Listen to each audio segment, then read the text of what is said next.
Good afternoon, everyone, and welcome to this breakout session.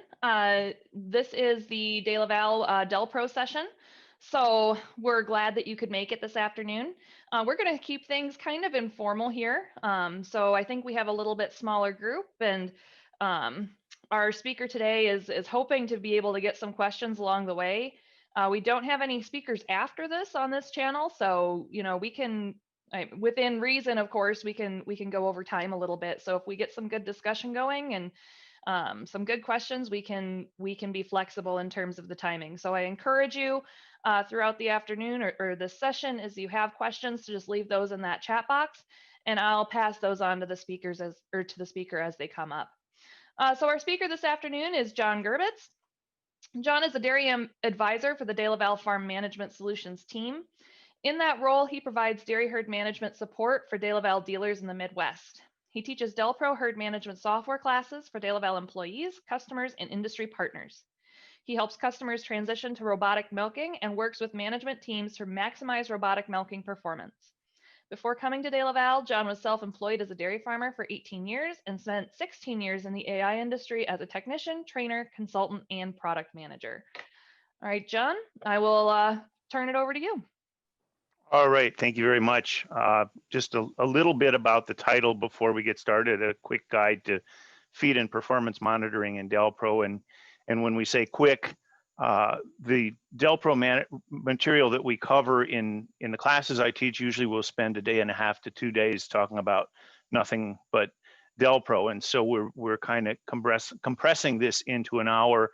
And part of doing that is that we're going to be focused on performance monitoring. Not so much, certainly DelPro has the capability to run your herd checks, your vet visit lists, your timed AI protocols, your vaccination, and those sorts of things. Today, we're going to focus more on how we get information out of DelPro as far as how are we doing in terms of we'll talk about repro, we'll talk about milking performance, we'll talk a little bit about how we get the feed information into DelPro and what settings in DelPro affect how cows are fed, particularly in the robotic settings. So Gail gave a pretty good, complete introduction, and I thank her for that.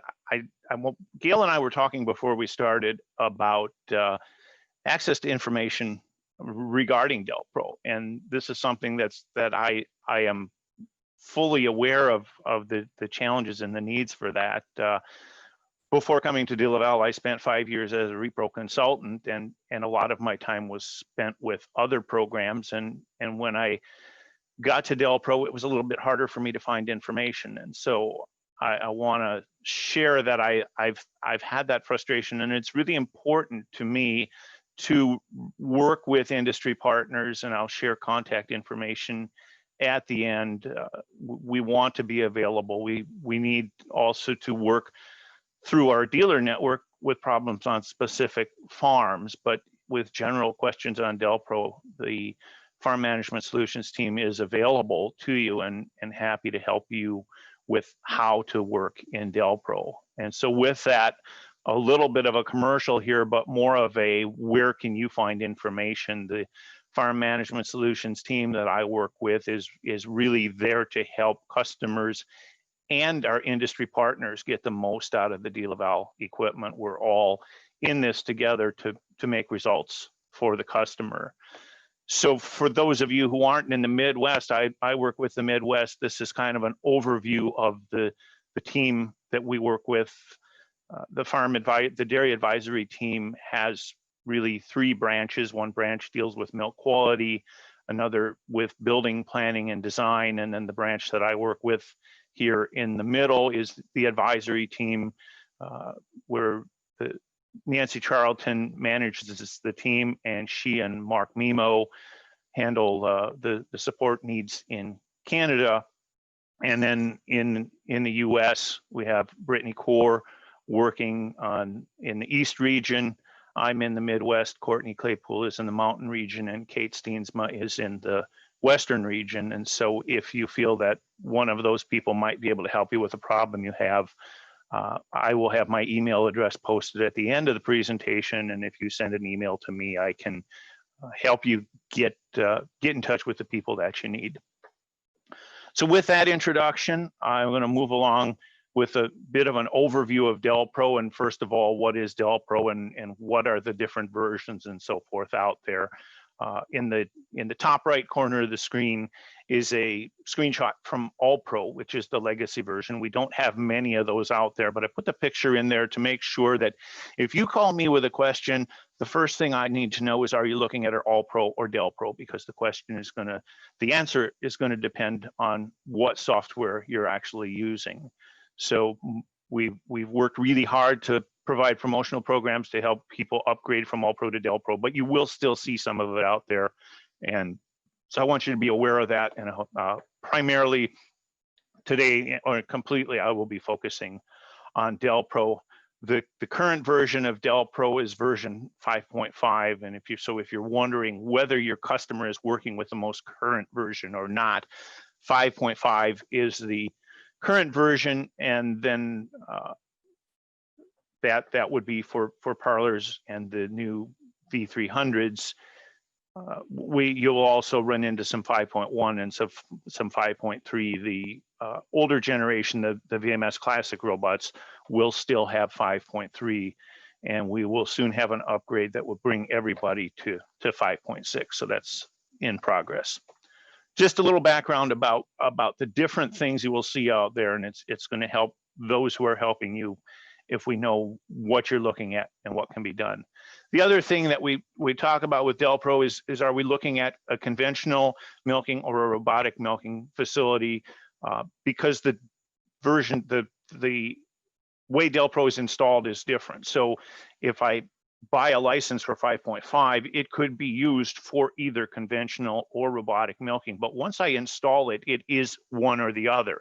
So we've got a few farms out there that have both conventional and robotic milking facilities, and they are actually using 2 copies of DelPro, 2 separate databases, and in most cases using a third-party software to receive milk weights from both of them and send management information back to both of them.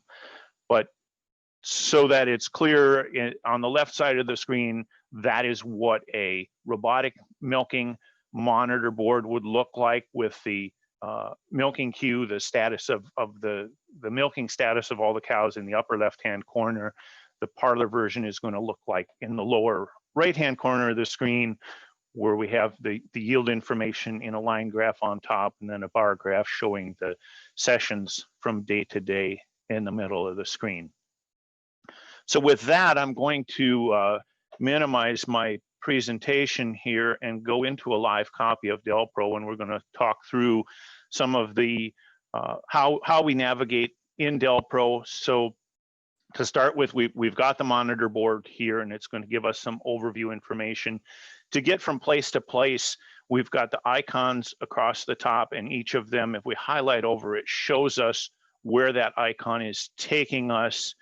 And so we can quickly move from one area in DelPro to the next. If I click on the animal list, that's going to give me a list of all of the animals on the farm, and I can go through and sort that in different ways and filter it in different ways. But if I want to get to a representative animal, this gets me quickly to a list of animals. And so if I wanted to look at an example of a pregnant cow, I can just double click on that cow, and it's going to take me to her cow card, where we'll have information about what's going on with that cow, general biographical information, events, and then across the line, information specific to different aspects of that cow. From there, we can go to, we've got a reports icon, and it's going to show us all of the reports that exist in this copy of DelPro. On the top, with blue folders, we've got the default reports that are built into every copy of DelPro. And then below that, in the tan folders, we've got, excuse me, the custom reports that have either been imported or written on the farm. And we'll get into more about how to create those reports and how to work with those reports in a little bit. Excuse me.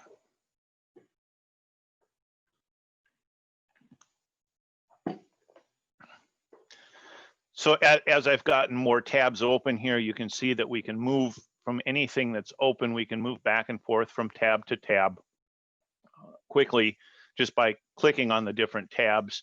If we're done with a tab, we just click on the X and that tab is out of our way. Up in the upper right-hand corner is the close button that would close DelPro out completely. And we want to avoid closing DelPro out completely. They'll still be milking and we'll still be gathering information, but the real-time information will not be coming in right away if we close the DelPro software. So from that overview of the monitor board, or from that overview of the software, now we'll go back to the monitor board. Information on the monitor board is really arranged in 3 segments here. On the left, we've got action items. So in the case of the VMS, we've got the cows that need to be fetched and the cows that have been milked recently, and then a list of things like treatments that are due, other protocols. In the middle, in VMS, most of this information is an average of 24 hours. So you'll see it fluctuating quite a bit from hour to hour, but performance information in the middle. And then over on the left, you can't see it behind the thumbnails from Zoom, but you've got the some herd overview information. So that's an overview of the monitor board and general navigating in DelPro. There's a couple of quick items that I want to show you before we get into specifically repro monitoring and milking monitoring. If we mouse over the icon, just right here, this graph icon, the repro herd distribution, if we click on that one, that is going to give me a quick overview of what's going on with repro in the herd. And we'll talk in a minute about some more specific ways we can look at it. But for me, this is the first place I go because it's a snapshot of what's going on in the herd. So every triangle on this scatter plot graph is a cow in the herd and her repro status and her milk production and by days in milk. And so the green ones are the fresh cows, red is open, blue is bred, and yellow is pregnant. DelPro is a little bit different from some other software in that the red cows become open at the end of the voluntary waiting period. So they transition from fresh to open to bred back to open. There's not an okay open step in between there. But this gives me when is the voluntary waiting period? I can see here that it's right around 70 days and how quickly are cows bred after the voluntary waiting period. In this example, it's very quickly, very few red cows after the voluntary waiting period. If I look out here, how many red cows are out here, it shows me how quickly our cows rebred after being diagnosed open, and very few red triangles out here. So that shows me that that cows are being rebred quickly. Also, if I want more information about any of the cows out here, I can mouse over, and just mousing over it will give me the ID of the cow. And then if I double click on that triangle, again, it's going to take me to the cow card where I can look at her production information and all the events that have happened in this lactation and previous lactations. So that is the repro herd distribution. And again, you can get to it very quickly by just clicking on this icon. It is going to be a snapshot of today, and it's going to be looking, we can change the part of the lactation that we're looking at, but we can't change the time period that we're looking at. The other quick overview one that I want to share with you here, if I go to animal and herd graphs, and then down to lactation summary last 365 days, this gives me a composite lactation curve. And again, this is, we can vary the portion of the lactation that we're looking at, but we can't vary the time period. It is a year's worth of information.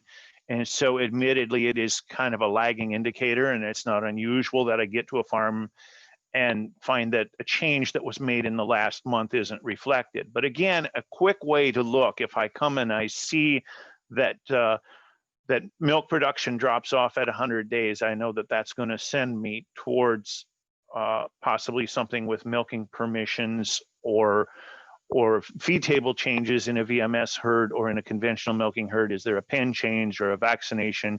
It's a quick way to spot where things change. And it's also possible to rescale this. Actually, what's happened here is,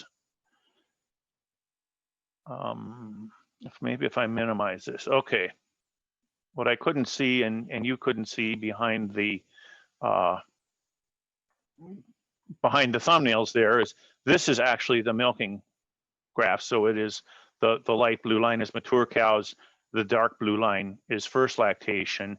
And the way I had it when we first came to the page, I had taken away the milk production information, and this was actually the amount of concentrate consumption per day for first lactation and mature cows, and this is the milking visits per day in a VMS situation.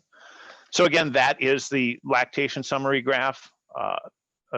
Another quick overview of what's going on with the herd, and it's going to lead me other directions. Yes, Gail. Can I insert a quick question? Is there a way to split out lactation 2 on its own and look at just lactation 3 and greater, or are you limited to looking at lactation 1 and lactation greater than 1 separately? It would just, those are the only two choices. I can remove first lactation and click off. Again, we'll minimize here. So I can take them off of the graph. Okay. But I can't split out third lactation, fourth lactation. So there is a limitation there in terms of there are ways we can dig deeper, but at this quick overview level, this is all we can do with this graph. Gotcha. Thank you. Welcome. So from there, I focus a little bit specifically on repro monitoring. Again, this lactation summary was at animal and herd graphs and lactation summary. So we'll move away from that. And as we look at repro monitoring, again, I'm going to go to animal, and I'm going to move down to herd statistics and breeding summary. And so this is where you're going to go for all of the different repro tables that are available in DelPro. If you know where to look, it's not so bad. But if you're trying to figure out where to find this, it's a little more difficult. So again, it's animal, herd statistics, and breeding summary. When I click on the breeding summary, it's going to default to the preg rate, and we'll get in a little more detail on the preg rate as we go. There's a drop-down arrow here where I can choose. These are the choices that I have. This is not very customizable, but we do have a good overview of repro information in DelPro. So if I choose heat sign, for example, and I'm looking at the different breeding codes and conception by breeding codes, I can sort this by date. So I have in the drop-down menu over here, I can choose last 365 days or the previous year, and I can also go to user defined and pick any date range that I want. So in that way, I can filter it out pretty well. The next filter box over, I can choose whether I'm looking at cows or heifers. I cannot choose lactation groups in this. And so we don't have that flexibility. I can add other heat signs if the heat signs that are here are not covering what I need. Maybe I'm trying something new in a herd and I want to add another heat sign. If I go up here in the top bar to tools and I click on tools and slide down tools to customize, and then from customize I go to lookup items, and many of your breeds and treatment items and all those different things are customized here in the drop-down list. And so here are the things that can be customized here. In heat detection types, there are predefined ones here as shown by the check marks. And if they are predefined ones that we're not going to use, we can hide them. DelPro will have a selected default so that when we go to enter a breeding, the automatic choice, if we don't choose anything else, it will go to that default choice. And from there, if double OVSync in this example was not, but it was actually a cedar, then we could choose cedar instead. As I said, if there's another one that you want that doesn't show up here, say we add a new sync protocol, we could add another protocol here and give it a name and save and close. And now and then if we double click on it, we can go in, and if we want to, we could make this the default. And as long as hidden is not checked, it's going to show up as an option. So we do have the ability to define if the breeding summary does not include the items that we want, we do have the ability to change that. One thing, as I talked earlier about different versions of DelPro, as you compare conception rates in different software, it's important to know that in DelPro 5.5, we calculate conception rates pretty much like everybody else does, in that we would take in the top line here, the double OVSync line, the pregnant count of 307, and we would take the total count, 686, we would subtract the other count, or the unresolved services. So 686 minus 105 is 581.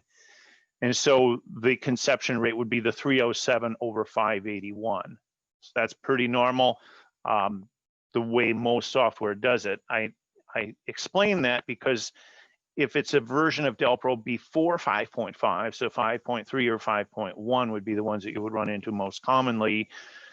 In those versions, the conception rate was calculated by taking the pregnant count over the total, and the total included the other count. So conception rates tended to be a little bit lower in the earlier versions of DelPro. That has been brought more in alignment with what the rest of the industry does in the current version of DelPro.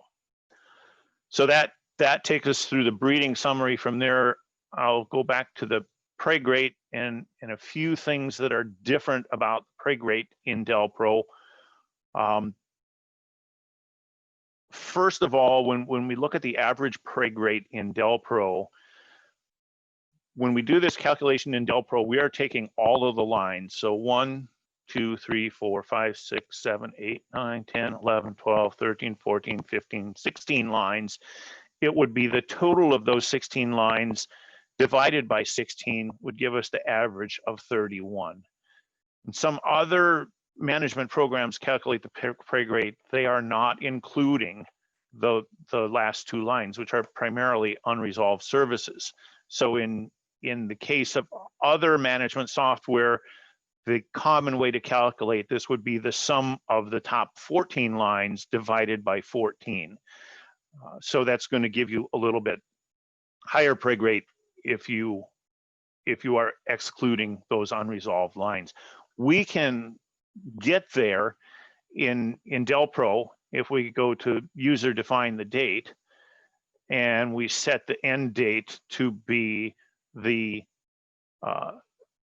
end of the last period that we want to count. So if we set the end date to the preg rate to 8/1 and refresh that, now our preg rate goes to 35, which would be more in alignment with the way other software would calculate it. So if you get that question, that why is my preg rate in DelPro lower, that is one of the reasons. The other thing, as we look at voluntary waiting period, we cannot change the voluntary waiting period in the table, but we can change the voluntary waiting period for the farm.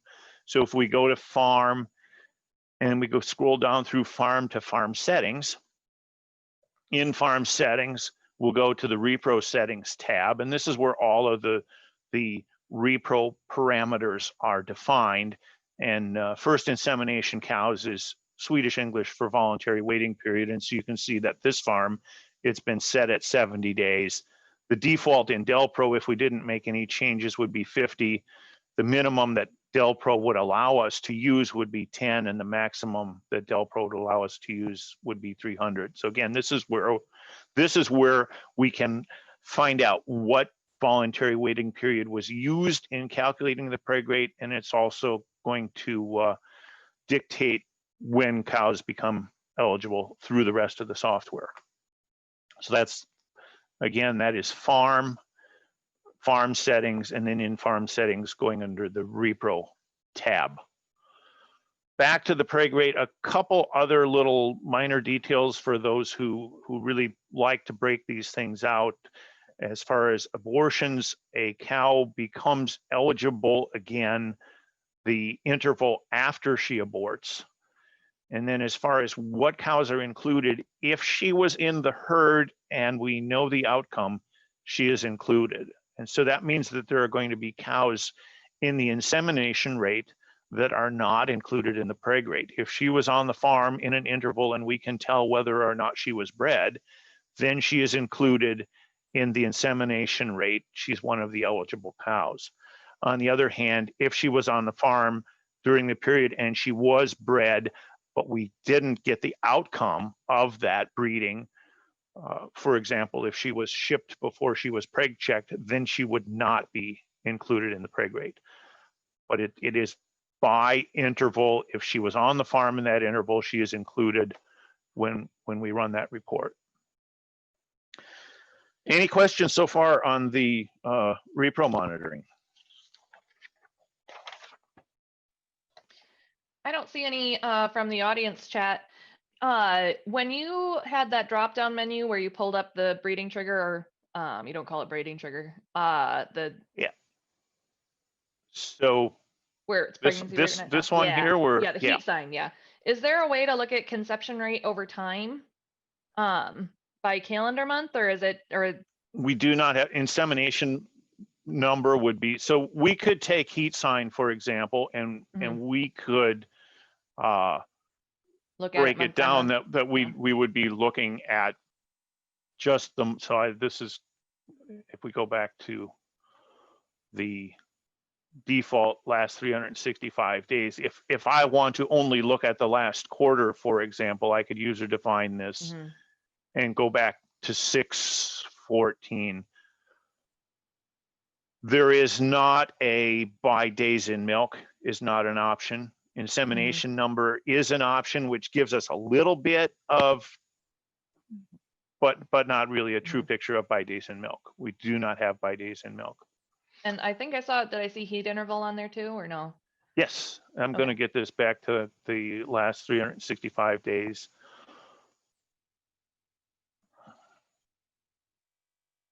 And there's heat interval. And so we're looking at the heat interval like other heat interval in other software. The 5 to 17 would be, in my opinion, off-cycle cows. Right. 18 to 25 would be natural heats. Probably a lot of early embryonic death included in the 26 to 35, and then mostly synchronization.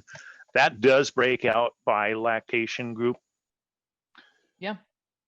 And we can, in most of these, again, we can choose between cows and heifers. In the preg rate, we do not calculate a preg rate for heifers. That box is gone. Thank you. I don't see any other questions right now, so I'll keep asking him though. Okay. I'll let you keep going, but I'm sure I'll think of some more. So from there, I'd like to move into some reports and how we handle things in reports, how we can use reports and summarize information reports, and where we can go with this. As I said earlier, we've got this menu of reports.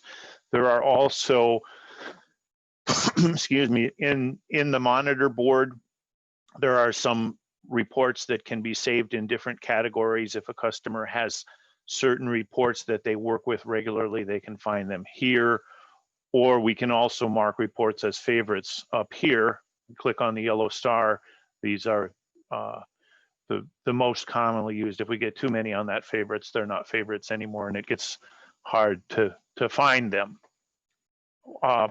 What I've done for some of the consultants that I work with, we can import a template. And so I try to build a report that has just a wide variety of different information that sets them up so that they can filter. I'll put all lactation groups and everything on one report, and then they can take it and filter it to get the information that they're really looking for. And so what I do is, if we go to my reports, we've got when we're on my reports, this import template becomes live. And so if I click on there and I can choose, so this happened to be a report that I made for a nutritionist named Doug, and so I called it Doug's production report. And so all I have to do is, I'll go back to that folder. Not that folder. I do have a question that popped up while you're looking for that, and maybe it's something you're going to address, but maybe it's something you can think about addressing. Can we export data reports in Excel so we can put homemade filter or sorting ourselves and combine with other data if needed?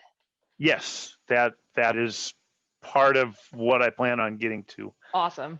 As we go through read reports. Your mind. So these templates they all have a RT extension. They're small files that are very easy to email. If you have a report on one of your farms that you like and want to export it from that farm and take it to another, you can put it on a flash drive or email it to yourself. And that RT file does not mean it's a virus. It's a report template from DelPro. So we've gone through that and imported this report, and this is how it came in. And as I said, I just tried to incorporate a lot of different things in this report to try and anticipate everything that you might be looking for, and you use what you want from it. So once we're in this report, I can filter the report to get it down to the group that I want. So in this production report, if I only wanted to look at information from first lactation, any DelPro column, as I mouse across the top gray box there, the little filter pops up. And if I click on the filter, I can choose from any of the values in the column. So if I only want to look at first lactation animals, here I've summarized first lactation animals. Here, if I want to look at other lactation groups, say I want third and greater lactation, I can go to custom. And there's different operators and different options, and we can go to another level of filtering that I'm not going to cover here, but the simple filtering is I can click here and choose my operator. So I'm going to say greater than or equal to, and then I put my value in here, say 3. So I'm looking at second or third and greater lactation.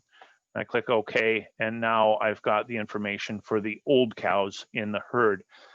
And then if I want to sort that information, every column in DelPro, I can click in the column and it's going to sort by that value. So for lactation, if I click once, I've got it going from oldest, or from the least to the greatest. If I click again, I'm going from greatest to least. So I can sort and filter that way. I can also summarize the information in the columns. So for example, if I want the number of cows on the report, if I go in the white bar below the report here and right click with my mouse, I can choose an operator here and count. So I've got 178 animals on the report. If I want to know average yield last 7 days, I can right click here and that's going to be the average. So that's how we go through evaluating the information in, if we want to do it in DelPro. But as Gail asked, what if I don't want to do it in DelPro and I want to just take this and go home and work with it in Excel where I'm comfortable? So over here, you can just barely see it. I'm going to go ahead and minimize this to make sure you can see it behind the thumbnails there. every DelPro report, and they're in different locations on different reports, but every DelPro report has a little box like this. And if I click on the arrow next to this floppy disk icon, it's going to show me all the options for how I might want to export it. And so if I click on there, it's going, and then I can give it a name and save it. And now if I go back to that folder, I've got my report in Excel format. And so if you're more comfortable taking that home and doing your sorting and filtering and summarizing and all that, or copying and pasting it into another spreadsheet you use, that's how we can do that. To go a step beyond that,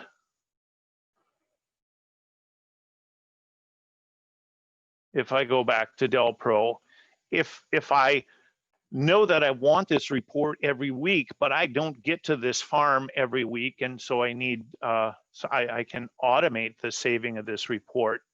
So if I go back to my report menu, and I'm going to close this report, go back to my report menu, here's the report icon, and go down to this report.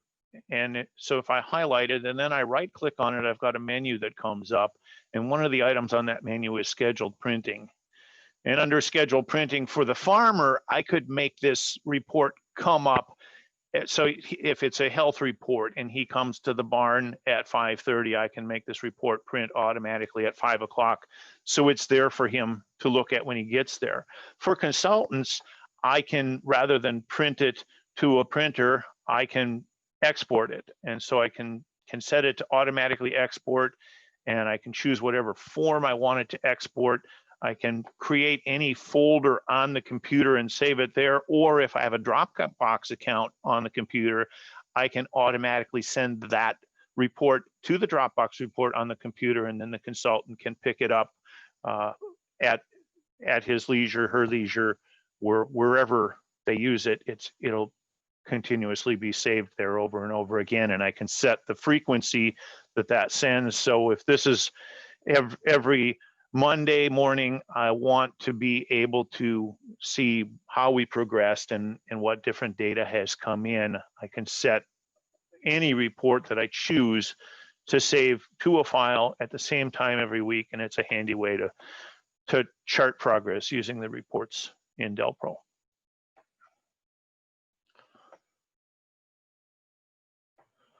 Couple of things that come up as we go through here. One of the things in DelPro that we do well to pay attention to is this refresh button. And some of the newer versions of DelPro, we can have things auto refresh.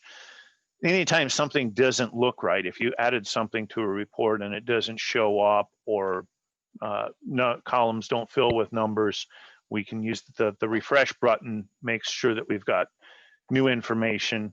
And then we also have, I think we saw it before we have a save and close button. I can show it to you here in this animal.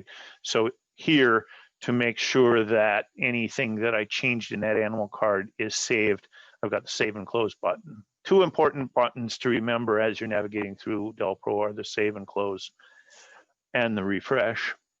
I don't want to get real deep into it, but just to give you some idea how we can create custom reports. If there's something that you want to add, we click on My Reports, then this button becomes alive. If I'm off of My Reports, the new button is not alive. And this is frequent in DelPro, that if we aren't in the right place, if there's something that we would like to be able to use, but it's grayed out and we can't use it, we need to figure out where we need to click to make it live. In the case of reports, this new report button comes alive when we're on My Reports. And so if I click new, I can create report folders. So if you're a veterinarian or your nutritionist has certain reports that they want to get to over and over again, we can set a folder where they can quickly find their reports. In this case, I'm just going to create a report. I'll give it a name, keep it really simple here. But what I also want to show you is that I can create different kinds of reports. And most of the reports I create are going to be animal reports. They are summarized by animal. specific things that we can bring into the report. Milking reports are also summarized by animal, but they allow us a few different items that we can't bring in animal. Group reports, like if you want to summarize milk production by group, that's where we would do that. And then device would be summarized by device. For example, how does VMS 1 compare to VMS 2, that sort of thing. So if we go ahead and stay with the animal report, again, click Save and Close. And now we'll have a report come up. And again, I'm going to minimize this so you can see the part of the screen that really matters. In this custom report, we've brought in this list of items. And so by simply finding the item in the list and clicking on it and dragging it into the report, we add different items to the report. If there's something that you aren't quite sure where to find it, we can open up these different folders and look, or we can just say, I'm looking for a yield number, and I can type yield in the box and then scroll down and choose average yield per day, last 7 days is the one I was looking for. We'll throw that in. And then if we hit refresh, all those columns will fill out. And so we can build, the reports that we build in DelPro are limited to the items. We cannot create new items. There's quite a variety of items here, but we have to work within those items. There is no ability to add other items to the report. With that's about what I wanted to share with you on reports. I want to spend a little time on feeding, and feeding gets a little bit more detailed, and it is a little bit more geared towards the VMS, although the same software would work with feed stations if we have herds that have those. But it's something that nutritionists always want to know how the feed settings work in DelPro. And so I want to spend just a little bit of time going through the different things in DelPro that control feed settings. And I'm going to start by going back to my PowerPoint and giving you some overview information quickly. First of all, the first thing that controls how much an animal has to eat in the VMS or in the external feeding station is time. And so if a cow on the feed table or in the feed controls is allowed, for example, 12 pounds per day, it's very unlikely that any time during the day she has 12 pounds, but she accumulates feed through the day.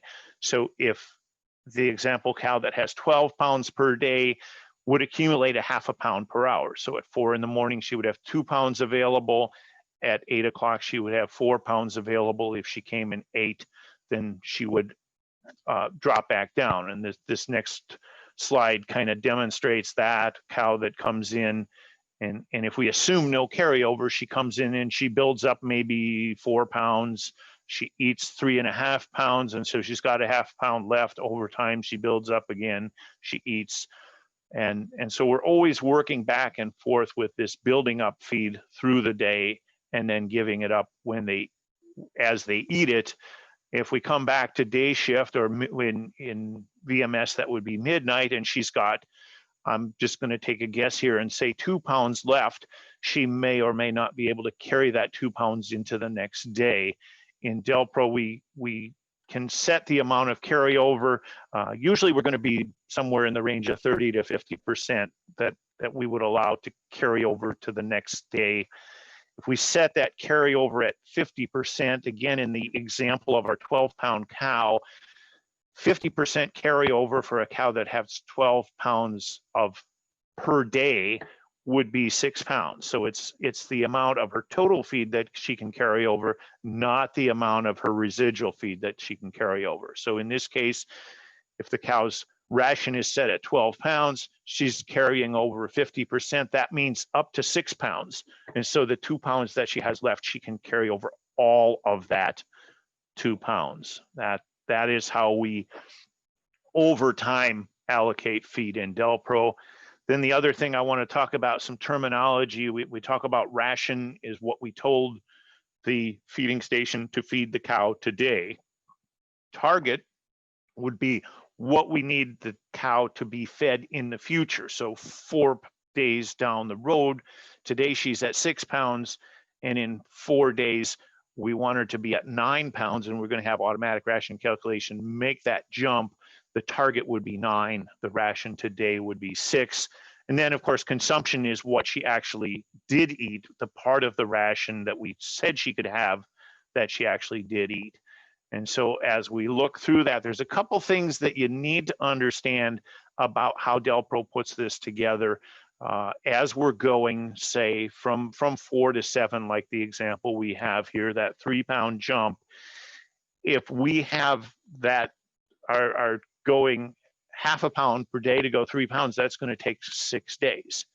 And if we would ask DelPro to do another calculation in that 6 days, it's going to always finish the calculation that it started before it starts another. So we may go 4 days, 5 days, and do a recalculation that says she should be at 8 kilograms with the metric units in my slide here. DelPro doesn't care. DelPro is kind of is not multitasking on this. It says that's nice, but right now I'm going from 4 to 7, and we're not going to do anything else until I finish that. And it really affects the way things work down the road as we look at the steps that we build in to ration calculation. Remember that these small steps can put us on really long calculations, and DelPro will stay with that calculation until it's complete. So with that background information, I'm going to go back into the software and show you the different places that we have things that affect how cows are fed. And first of all, we're going to go to the devices icon here, and devices is showing us all the different equipment that's included. So we've got each milking station listed as a milking station and listed separately as a feed station. So if we walk out in the barn, VMS1 feed station and VMS1 milking station are the same thing, but the feed station part is the settings that we will control relating to feed. So if I double click on that feed station, and this would be an individual setting that I would have to repeat for each one of them if I wanted to make a change. Here I've got max ration per visit. That is when a cow, just like it sounds, when a cow comes to the robot, this is how much she can have to eat, and under no circumstances can she have any more on that visit. Max ration to start dispense is how much she's built up in her feed bank, and that really doesn't matter in VMS because milking permissions are going to override the max ration, and most cows are not going to have milking permission before they have enough to start dispense. And then finally we have the dispensing rate, and that's how fast the feed is going to come into the feed bowl. So we probably are going to set that somewhere between a half a pound and a pound. On the one end, we want to make sure if we're at high levels of pellet feeding, we want to make sure that it's coming out fast enough for a cow to get all of her pellets. On the other end, we may want to make sure that the pellets last all the way through the milking so that the cow behaves better. We also want to keep the rate low enough so that they're not leaving pellets in the bowl.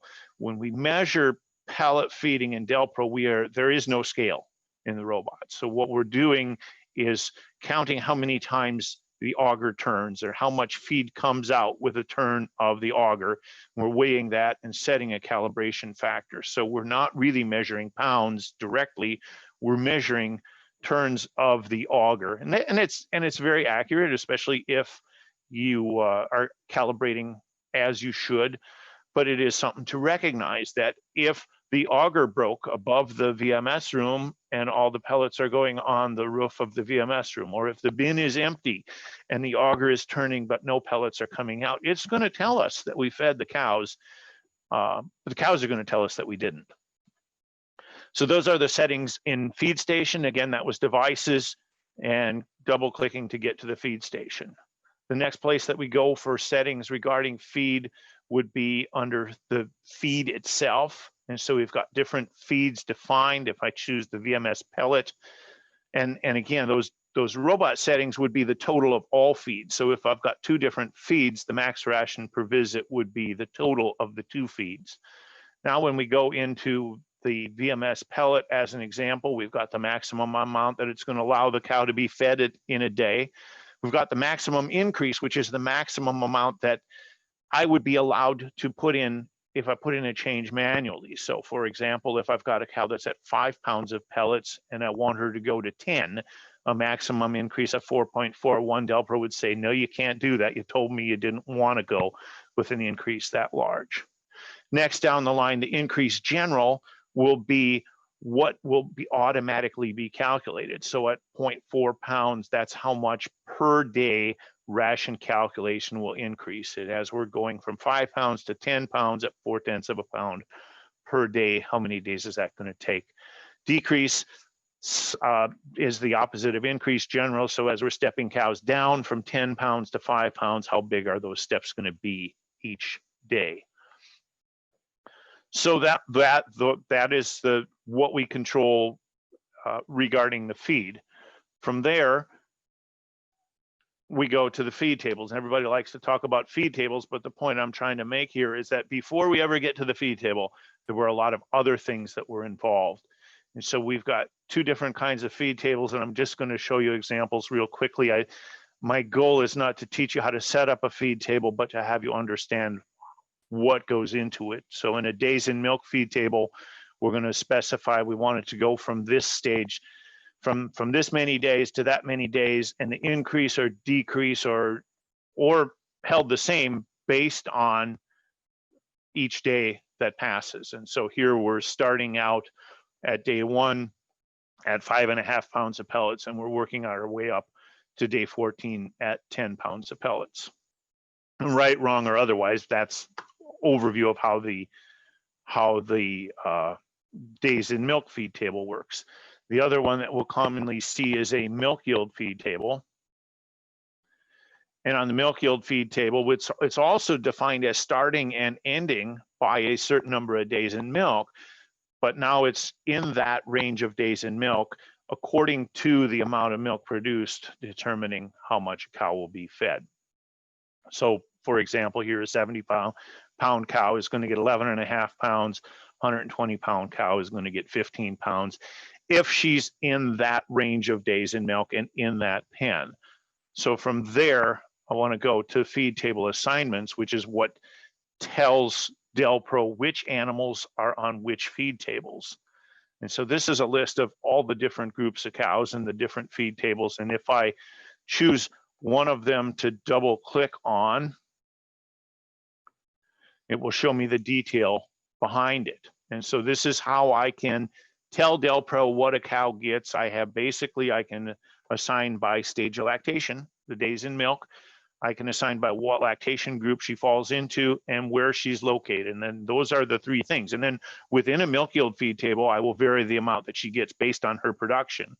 But she is assigned by one of those three things and they can't overlap. So if she's a second lactation cow, in this example, between 100 and 220 days in milk, and in group 21 through 7, in any one of those four groups, this is what she's going to get. And I can't take in this example, first lactation cows between 120 and 220 days in milk in group 21 and feed them something else.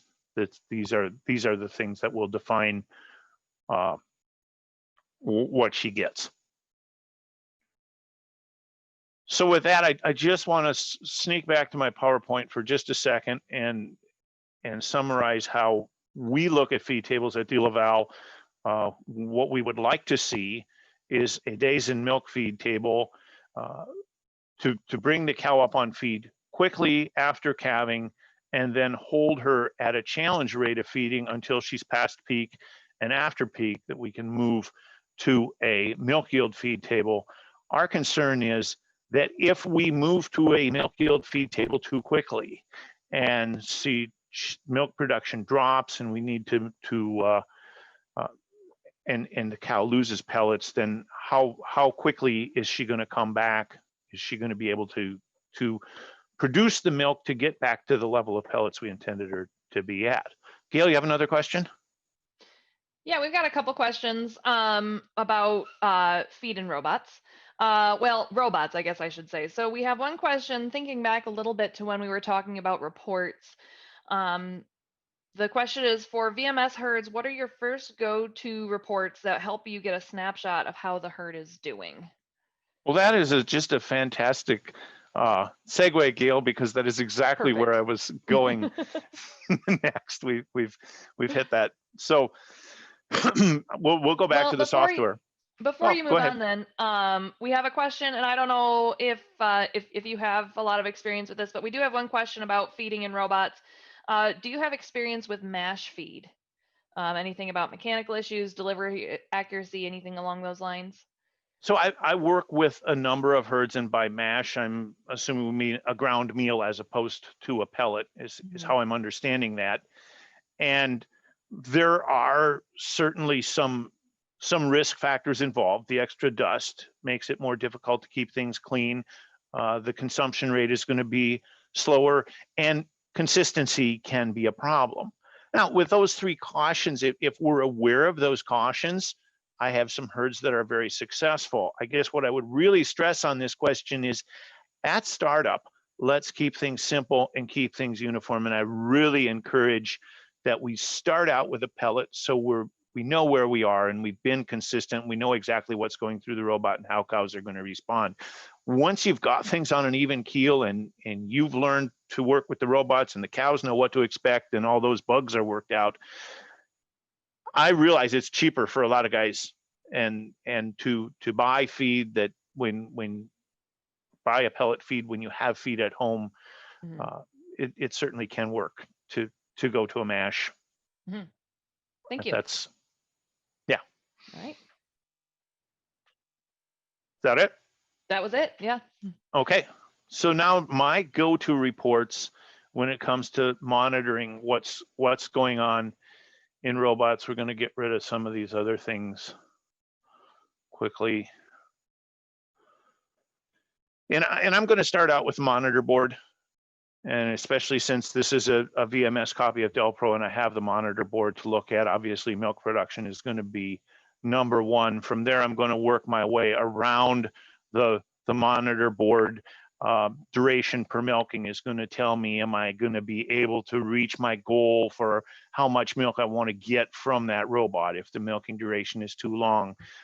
So I'm looking for that to be in the old generation of DeLaval's robots, probably between 6.5 and 7.5, and in the V300s, I'm looking at probably between 6 and 7 minutes, and some are even getting a little bit below 6 minutes, and it's going to relate to yield per milking. And so we go down here to the next one, the 29.5 yield per milking.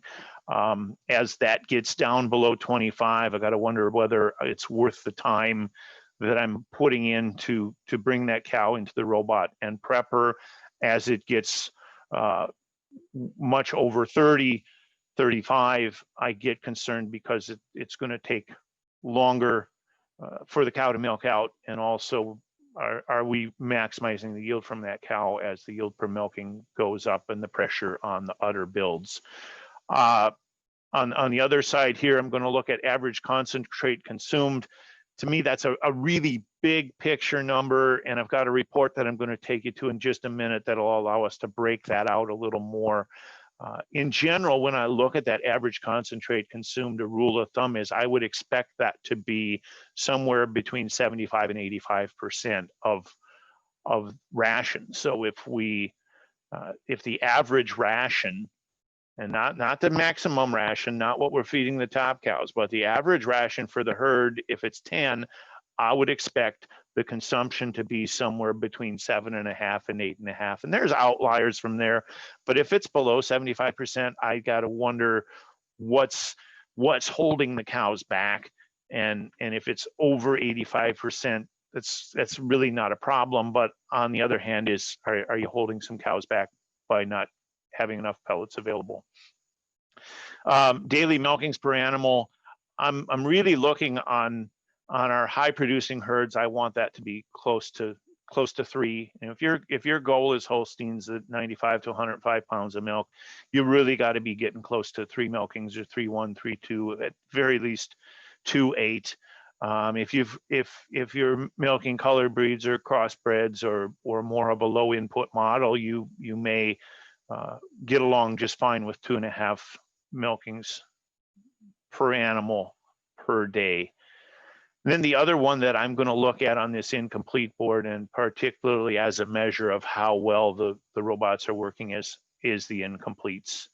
We really should see that below 10, and I think on our V300s in particularly, we really should be able to get that below 5. And as it creeps up above 5, we want to find out, is it a cow problem that the for example, rear teats are too close, or is it a maintenance problem? What's got us? And I should back up and define a couple of these terms. So when we're looking at percent incompletes in DeLaval, that means that at least one quarter had less than half of the expected yield.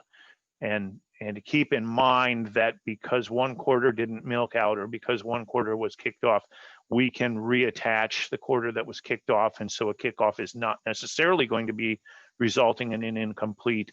And while we call the cow incomplete if one quarter is incomplete, the other 3 quarters may have milked out successfully.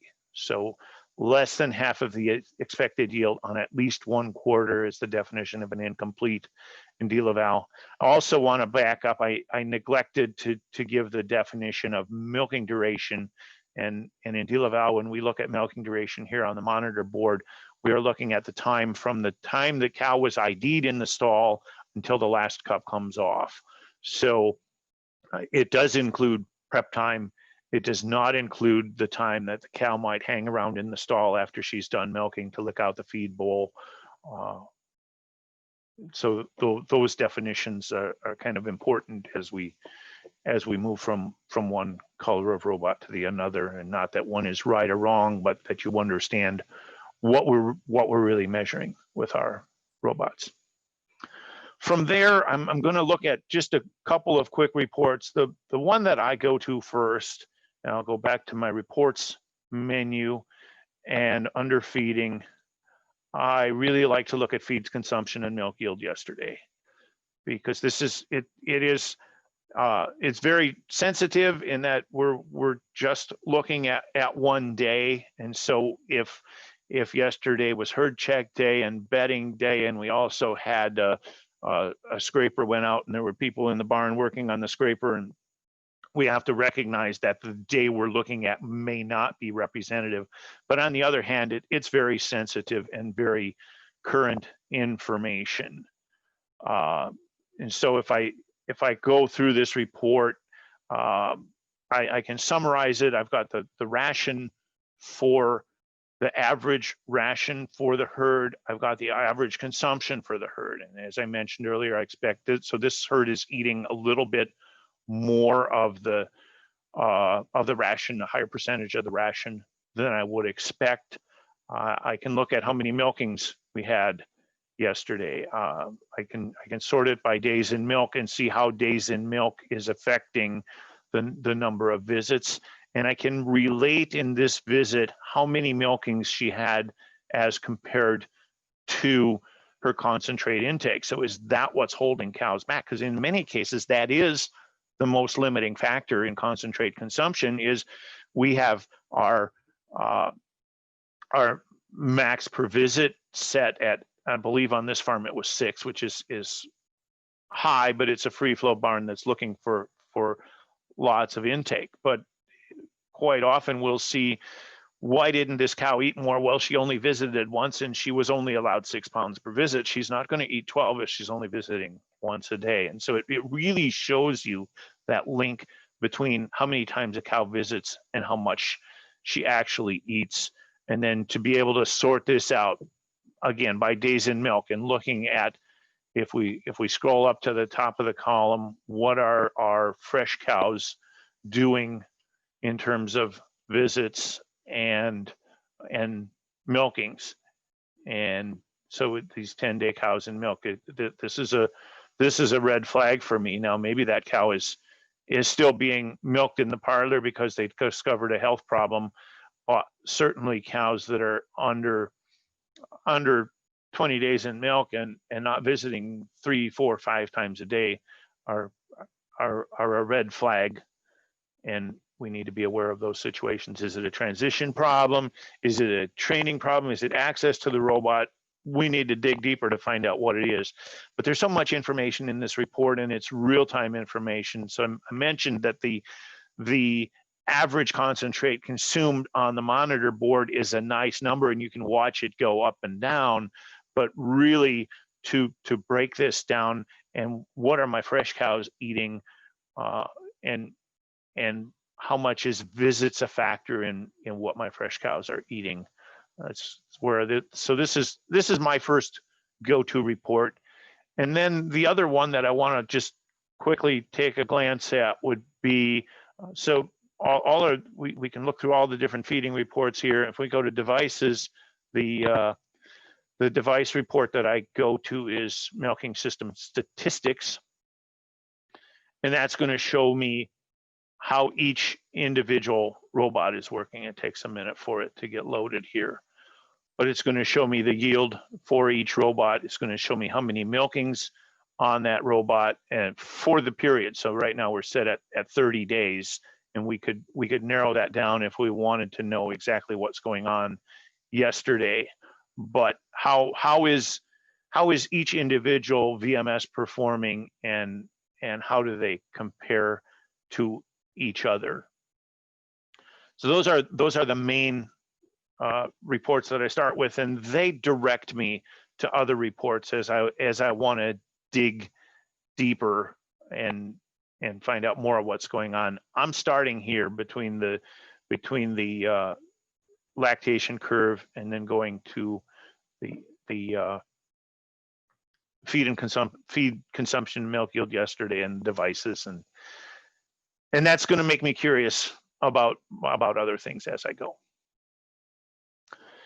And I see I've just about used up the time here. I don't mind continuing, but I guess if you want to move to questions, if you have questions that have come in. No, we haven't had any new ones come in. I guess we are a few minutes over now, so maybe if you want to throw your contact information up on the screen, like you promised us at the beginning. Yes. There we go. So that is my email, john.gerbitz@DeLaval.com. Oh, I guess after this, I do have one other thing that I can, if you let me sneak in one more thing before you cut me off. I'll let you sneak in one more thing. from the standpoint, I'm going to back up one slide that I see here since I'm not in presentation mode. The other go-to report especially for consultants and customers as they want to know more about what's going on with the robots is this DelPro 360 report. So this is set up that a packet of information each week is sent to a server, and we calculate a summary and send back a PDF report that's dropped into DelPro, and they can, it's a quick summary. The information in this report, if I was to pull it out of DelPro myself and summarize it, would probably take me 3 hours in most herds to gather this information, and it's automatically dropped into DelPro each week in a format that's easy to share. But the only place they can get it is from DelPro, so consultants would have to go to the customer's copy of DelPro to see this information. All right, I will go back to my contact information. And I guess one last call if there are any questions. Not seeing any coming in. There's obviously you went over a lot today, and there's still a lot more that you could go over. So I would not be surprised if I were you to receive a few emails. So sure. Very good. We really appreciate you taking the time to talk to us today. Obviously you're quite knowledgeable and excited about what we talked about. So it's good to see, and was really great talk and great overview. So seeing no more questions come in and being a few minutes over, I guess I will motion to adjourn and second my own motion. So thank you again, everyone who participated and who asked questions and who watched. Thank you, John, for coming and talking to us today, and have a great rest of your week. Thank you so much for having me.